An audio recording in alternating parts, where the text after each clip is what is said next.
guys! Welcome back to my channel. Okay, and awa po ng Diyos, meron na naman po tayong panibagong vlog. But before I start guys, please don't forget to hit the subscribe button kung hindi pa po kayo subscriber. And please click the notification bell para po updated kayo sa mga videos ko. Thanks in advance guys! Hello guys! Welcome back to my channel. Okay, yan, awa po ng Diyos. Once again, meron na naman po tayong panibagong vlog. And ayan, ang vlog po natin for today is this one. Ayan, as promised, sabi ko nga po sa inyo, dahil nanganak si Mrs. Kaya po, ayan, puro mga pambata po ng mga gamit ang usual na iba-vlog po natin for today. Okay, so ayan, nakikita niyo, ito po ay Kaisa Villa o Kaisa Villa. Okay, so yan, whistling kettle. Yan po yung ano niya. Okay, so pwede daw siya sa induction cooker, of course. And then ayan, 2.5 liter capacity. So, stainless po ito if I'm not mistaken. Okay, so ayan po yung ano niya. Okay, so halogen, ceramic, electric, gas, induction. So pwede siya sa mga ganyan guys na lutuan, okay? And then, yan. Okay, ano ba ito? Okay, so yan. Yan yung ano niya. Yan yung mababasa niya sa box. Then of course, yan. Ito yung ano namin.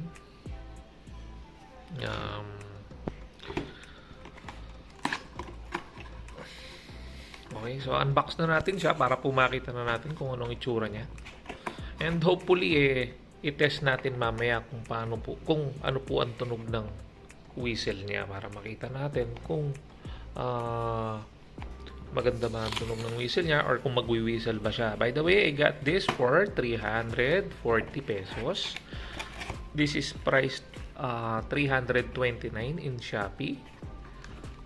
It is also available in Lazada. I just didn't know kung magkano ang actual price. So yan ang product mismo. Then let's see kung meron pa dito. Okay, so I think wala naman siyang manual or something. So yan, basically talagang ano lang, unit lang itself. Okay, so yan.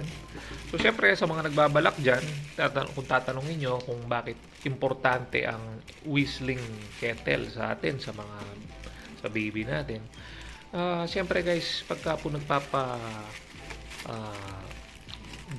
nagpapadede tayo ng bata, siyempre kailangan yung tubig na gagamitin natin sa gatas is distilled water. So kung magpapakulo tayo ng tubig, 'di ba? 'Yun ang magiging ano niya, water niya, instead of buying distilled water pa sa labas, 'di ba? So malaking tipid kung sakali. So ngayon ang suggestion ko naman para mas makatipid talaga kayo at para sure na malinis ang tubig ng baby ninyo, I suggest na bumili po kayo ng purified water and then yun po yung pakuluan natin dito. Okay, so yan, dali. Alisin muna natin siya sa plastic guys para makita niyo ng mas malinaw yung itsura niya. Okay, so pasensya na, isang kamay lang ang ating gamit. Okay, so yan. Kung mapapansin nyo guys, ayan, meron tayong mga engraving dito. Ayan, Kaisa Villa. Okay, so ayan, 30 years guarantee, limited edition, capsule induction bottom, high quality stainless steel. So ayan guys, nakita ko to dahil nagandahan ako. So meron siyang mga gold plating, bronze plating dito sa may ibabaw niya, itong takip niya mismo. Okay, ano. Oh, you see? Okay. So ayan, meron, ayan, yun ang loob niya. Kikita nyo ba?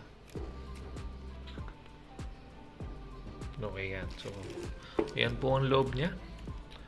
Ngayon, kung tatanungin nyo kung makapal naman to, medyo makapal naman guys kumpara sa mga nakikita kong mura sa palengke at saka sa ibang mga lugar na maninipis to. Makapal naman, pero hindi nga lang ganun kakapal na makapal. Meron kasi akong nakitang mga ganito na makapal. However, this one sakto lang. So, mas madali nating mapapainit yung tubig natin dito kung sakali. Yun naman kasing makapal, yung disadvantage ng masyadong makapal yung nasa ilalim is matagal magpainit ng tubig. However, with this one, sakto lang, saktong matibay siya, saktong mabilis magpainit ng tubig. And yun. So, ayan guys, so yung material, makapal naman dito. Dito makapal to.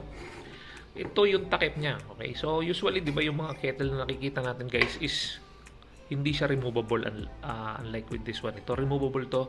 And I think this one is the ayan ito yung whistle niya. Okay, nakikita niyo ba? Okay, yan ang whistle niya. So siguro pag pumasok yung pressure dito, magwi-whistle na dito. Yan ang pasok ng hangin. I just don't know kung ito mismo is stainless. So siyempre sana stainless siya kasi diyan papasok yung pressure ng tubig para mag-whistle siya. And baka kung hindi stainless to, baka pag tumagal ang panahon, mga lawang yan at pumasok dito yung kalawang ng tubig sa kettle natin. So, I just hope na sana pati ito and yung inside material nito is sana stainless din. And then, so I think yan po, siguro enough na po tayo sa review ng materials na gamit. Okay, so ang gawin natin ito guys, check na natin yung whistle niya kung umaandar siya, kung maganda yung whistle niya, and of course yan, kung functioning po yung product natin. Okay, so yan, ayan, yun na, nag-lock na po siya dyan. So yun guys, proceed na po tayo sa pagpapainit ng tubig. Okay, so yan, one last viewing of ano pa? Of the product, okay? Ayan, ang ganda, di ba? Just imagine meron kang ganyan sa kusina mo. Then you get a collection of stainless steel kitchenwares. Napakagandang ano yan. Napakagandang product nito sa sa kusina. Hindi siya kumbaga ang tawag dyan guys pangmayaman, kumbaga. So yun guys, siguro proceed na po tayo nito sa actual checking ng item upon sa pag-init nito ng tubig. Okay, tingnan natin yung whistle niya. Okay, so balikan ko kayo.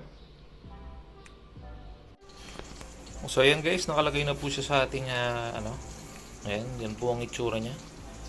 Upon ayan, ilagyan po natin siya ng konting tubig. And then, hintayin natin yung whistle niya guys. So, meron lang ako nilulutong chicken dito guys. Pasensya na kayo kung meron kayo naririnig na parang sparklet. So, dun po sa chicken yun. However, yan po yung whistle niya.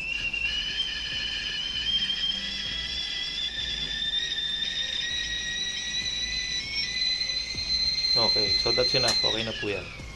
Sayang na po yung ating okay, so ayan. By the way, ingat nga pala kayo dito guys kasi mainit. Ayan, kala ko plastic to, hindi pala. Ano pala to? Bakal pala to. So mainit siya. Kailangan natin ng pot holder to pagkahawakan natin ito. Okay, so yun guys. So I think we're done. Yan na po ang ating vlog for today. So yun guys, yan na po ang ating vlog for today. So kung tatanungin niyo ako kung saan po may possibility masira man ito, I guess siguro sa katagalan pagka po yun nga yung nipis niya sa ilalim. So may makabigla siyang mabutas, 'di ba? So merong mga ganun na na mga ganyan, mga lutuan na usually nabubutas yung ilalim pagka sa mga sobrang init. So ayun guys, yun po yung mga magiging problema usually yan siguro. And of course this one, kung mapapansin niyo to guys, ayan. Makita natin malapitan. Okay, yan malapitan, ayan. So pag ito baka maaaring mabali to. So ang mangyayari dito na lang natin siya alisin. So however medyo mainit-init pa kaya medyo mahirap hawakan dito yan. Pero ayun nga guys, tulad nga ng sabi ko, kailangan natin gamitan ng pot holder ito kung sakali para po maiwasan natin ang mainitan. Ayan guys, mainit to. Diba? Ito kala ko plastic to pero hindi pala plastic. So yun guys, I think we're done. Yan na po ang ating vlog for today. So kung meron po kayong questions, wag po kayong mag-hesitate mag-comment. Try ko po itong sagutin sa abot ng aking makakaya. Please visit my FB page and my YouTube channels. Okay, so yan, para po may palaganap po natin ang ating mga reviews and videos. Okay, so kung nagtataka kayo kung bakit tatlo ang channel ko, dahil po yan sa para mas maparami po ang exposure po ng mga videos natin. So yun guys, thanks for watching. Keep safe everyone. Thanks be to God. Bye for now. Bye!